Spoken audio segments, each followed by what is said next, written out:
I'm joined now by fellow Manitoban Chuck Penner of Leftfield Commodity Research. How are you, Chuck? I'm doing fantastic. It's sunny and warm today. Yeah, okay, it's not, so thanks for rubbing it in. Well, if you were in Manitoba, I know. it would be. That's what I get for having left.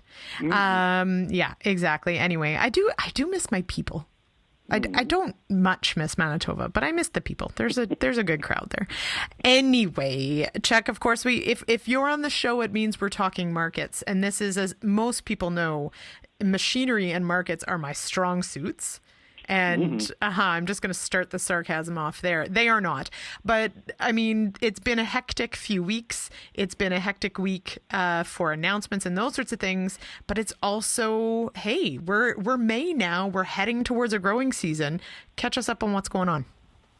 Well, there's some interesting shifts that are starting to happen. So some of the markets that have been really on fire, things like some of the smaller crops like rye or let's see what else is on fire. But they're kind of at that point now where they're and oats probably as well too, where the buyers are starting to look toward the next crop.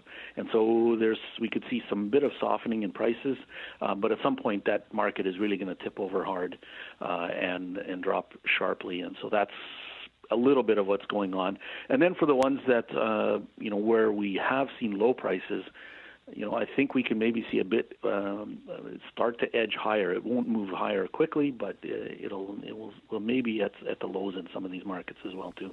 All right. Now, you mentioned before we hit record a glimmer of hope in a market I didn't think had any hopes left for this year, Durham. Yes, Durham. As a matter of fact, Canadian exports have actually, how can I put this, have been on fire in recent weeks. And we've really been moving out a lot of Durham, not into Europe, of course, but to North Africa mainly. And so we're starting to see some signs there.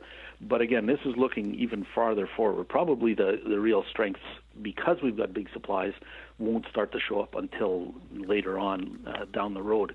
But we have a small crop, fewer acres in Europe, and some of those acres are threatened.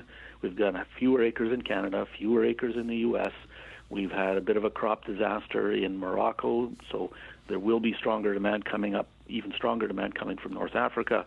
So it's all setting the stage, and it's just one of those things that proves that those market sayings of the best cure for low prices is low prices. And so, yeah, it's at that stage where it's ready to turn higher.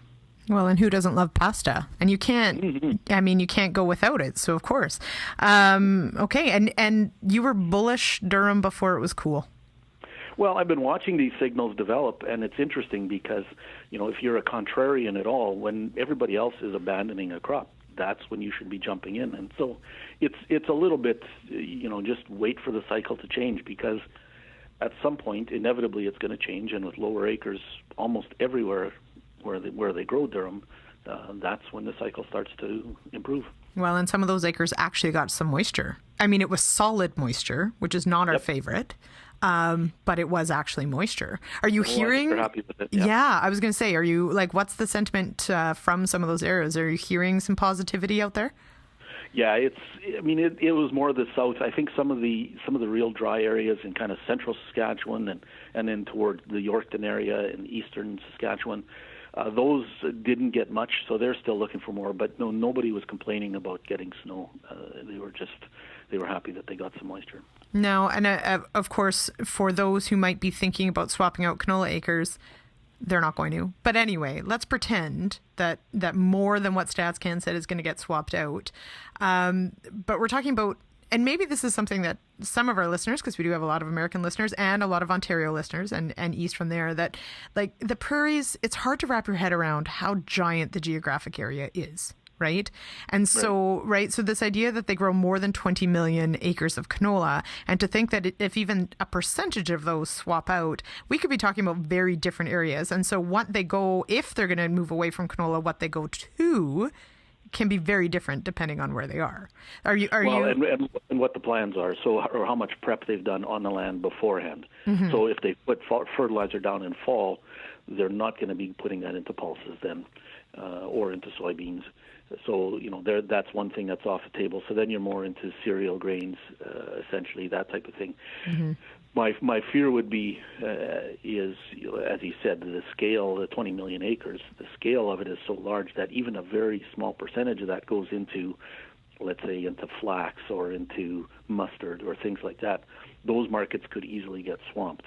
But we're not seeing evidence on prices anyway that that's happening.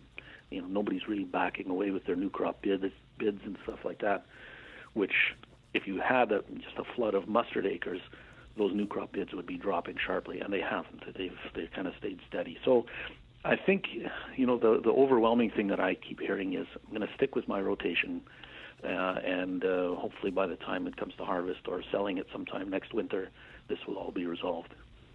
Very hopeful. I would like to point out that if you were to grow a flax and mustard intercrop, it would be flustered. So, okay. So I have actually a whole list of intercrop names that no one's ever going to use. I can't have you on the show and not, though, get at least some feedback on the announcement this week of our federal government changing the advance payments program. As you said, most farmers are sticking with their rotation, hopeful for some resolution into this winter. Is that a fool's errand? Well, I think it's purely optics. I don't know that the farmers are going to be changing any plans because of that. I don't think that, for the most part, they have their financing for their crop inputs already in place.